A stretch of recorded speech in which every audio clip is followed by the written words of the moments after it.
Bismillahirrahmanirrahim. Assalamu alaikum. I am Muhammad Uwais Karni, IB JES THM and USE teacher alumni. So today we are going to learn the difference between correspond to and correspond with. What is the difference between these two words? ठीक है जी. तो सबसे पहले आप ये देख लें कि we can use the two prepositions after the word correspond के साथ हम या तो टू इस्तेमाल करते हैं या विथ इस्तेमाल करते हैं. ठीक है जी. अब दोनों के अंदर डिफरेंस क्या है, let's discuss one by one. तो सबसे पहले अगर तो we are using the preposition to after the word correspond, तो उसका मतलब होता है सिमिलर टू, मतलब किसी की तरह का होना, सिमिलर होना ना, एक तरह का ही होना. या आप वहाँ पे इक्वेशन की बात कर रहे होते हैं कि ये काम इसके बराबर है या ये चीज़ इस चीज़ के बराबर है. तो जब भी you are equating two things then you can use the preposition to after the word correspond. ठीक है. एग्जाम्पल देखते हैं. Number one, her action do not correspond to her to profession, to her professions. ठीक है जी. her action do not correspond to her professions. ठीक है. जो उसके एक्शन है वो जी इधर ऐसा आएगा, प्रोफेशन आएगा. ठीक है जी. उसका जो एक्शन है वो इक्वल नहीं है उसके प्रोफेशन के हिसाब से. जिस तरह का मतलब उसका रवैया है या जिस तरह का उसका बिहेवियर है या जिस तरह के वो काम कर रहा है वो उसके प्रोफेशन के हिसाब से नहीं है, मतलब इक्विवेलेंट नहीं है, मतलब वो क्या कर रहा है, अपोजिट काम कर रहा है.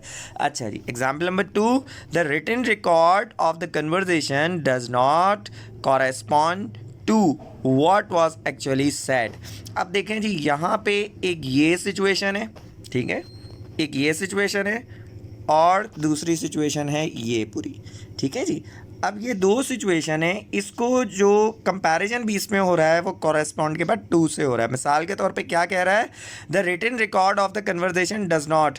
जो रिटन रिकॉर्ड है किसका, कन्वर्जेशन का, मतलब जो बहस व मुबाहिसा हुआ है आपस के अंदर, उसका जो रिटन रिकॉर्ड है वो बिल्कुल उसके सिमिलर नहीं है व्हाट वाज एक्चुअली सेड.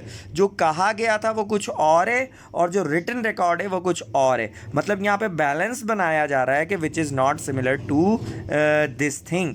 ठीक है. तो ये वाली जो चीज़ है, written record is not similar to the what was actually said, जो कहा गया था. तो देखें, जब भी इक्वेशन या इक्वेटिंग या सिमिलर चीज़ बनाई जाएगी तो we can use the preposition to. The last example, the British job of the lecturer correspond roughly to the US professor. The British job of the lecturer correspond roughly to the US professors. तो अब यहाँ पे देखें जी, क्या है जी, एक है US professor और the British job of the lecturer.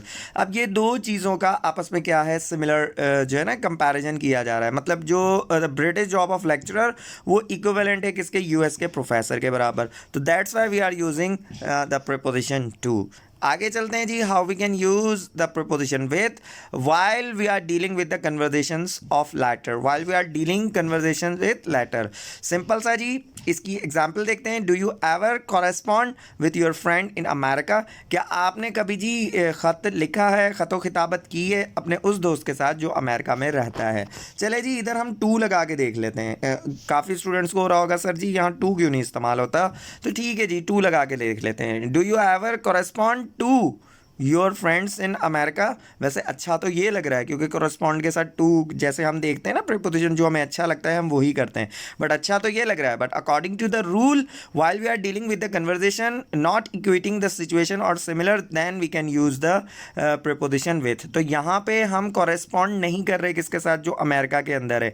मतलब इनका क्या कर रहे हैं, आपस में कोई बराबरी नहीं कर रहे, सिमिलर नहीं कह रहे. तो जब भी आप किसी चीज़ को सिमिलर नहीं कहेंगे, आपका मकसद सिमिलर नहीं होगा, then you can use the preposition with. और अगर आपका मकसद होगा सिमिलर करना तो आप यूज़ करेंगे टू. अब ये देखें, जो सेंटेंस है वो आपको खुद ही बताएगा, सेंटेंस आपको खुद ही बताएगा कि उसके साथ टू यूज़ होगा या विथ यूज़ होगा. बस आपको कॉन्सेप्ट याद रखना है. एग्जाम्पल देखते हैं. Number two, your account of events, your account of events does not correspond with hers. जो आपका जो अकाउंट है ना, जो जिसके अंदर सारे जो भी इवेंट्स हुए, जो भी चीज़ें हुई हैं, उनका जो अकाउंट्स हैं वो क्या है जी, नॉट कॉरेस्पॉन्ड विद हर्स. आपने उनको वो चीज़ें नहीं लिखी, मतलब उनको नहीं बताया इस चीज़ के बारे में. ठीक है जी.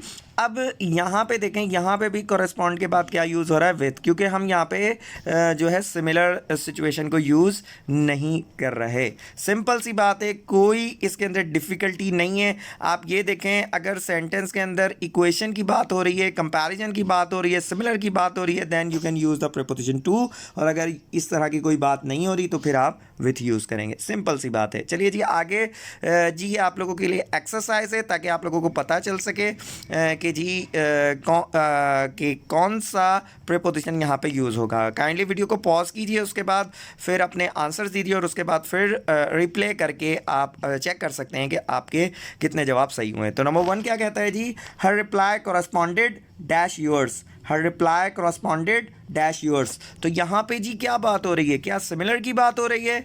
नहीं जी, सिमिलर की तो बात हो नहीं रही, यहाँ पे कन्वर्जेशन की बात हो रही है, तो इस वजह से हम विथ लगाएंगे।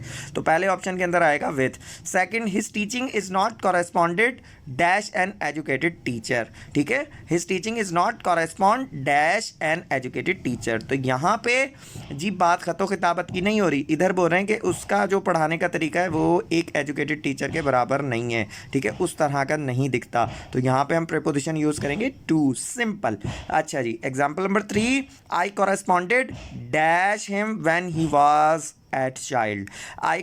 आई कॉरेस्पॉन्डेड डैश हिम, मैंने उससे ख़तो किताबत की बात की थी जब वो कहाँ था, स्कूल के अंदर था। तो यहाँ पे जो है सिमिलर की मीनिंग तो आ नहीं रही, that's why we can use the preposition with. Last one, the American FBI corresponds dash the British MI।